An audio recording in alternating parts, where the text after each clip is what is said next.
Saudara, kasus pembunuhan putra bungsu anggota Dewan Pakar Partai Keadilan Sejahtera PKS hingga kini masih belum terungkap. Polisi masih mendalami peran orang terdekat korban dengan memeriksa sejumlah saksi.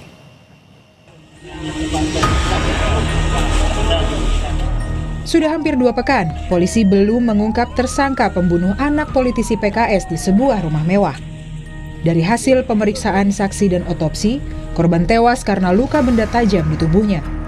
Polisi mengungkap rumah mewah tempat ditemukannya jasad korban tidak memiliki petugas keamanan dan CCTV di rumah itu juga mati sejak 2023. Kapolda Banten menegaskan hingga kini penanganan perkara masih dalam tahap penyelidikan. Penyidik masih mendalami keterangan sejumlah saksi yang merupakan orang terdekat korban untuk mencari motif pembunuhan. Polisi juga turut memeriksa sejumlah barang bukti untuk mencari jejak pelaku. Saya tidak akan menyampaikan perkembangannya, masih dalam tahap penyelidikan, ya, masih dalam tahap penyelidikan. Teknis penyelidikan kami tidak uraikan di sini.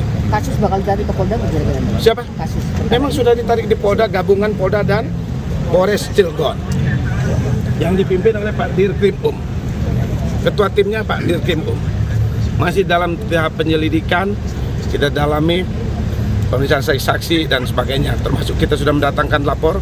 Mudah-mudahan yang mendengar mencari ada informasi, segera informasikan ke kita.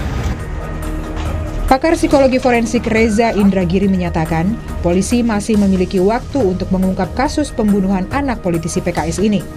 Lantaran, proses penyidikan yang dilakukan polisi harus melewati sejumlah tahapan yang cukup panjang.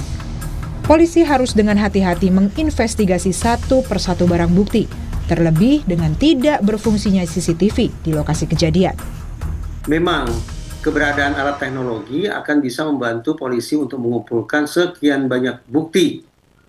Sekian banyak bukti itu nanti akan bisa ditindaklanjuti dengan uji forensik dan semacamnya. Karena itu, hitung-hitungan saya, kalau kita pakai batas waktu bawah, maka diperkirakan butuh sekitar 16 hari bagi pengungkapan kasus pembunuhan. Dengan asumsi sedemikian rupa, maka perhitungan saya pada awal Januari 2026, pihak Polda akan bisa mengumumkan siapa kira-kira yang menjadi pelaku dalam peristiwa ini. Atau kita bisa pakai ambang atas, batas waktu atas, yaitu 46 hari. Kalau batas waktu ini yang kita jadikan acuan, maka perkiraan saya akhir Januari atau awal Februari 2026 baru polisi akan menyampaikan pengumuman kepada publik tentang siapa pelakunya.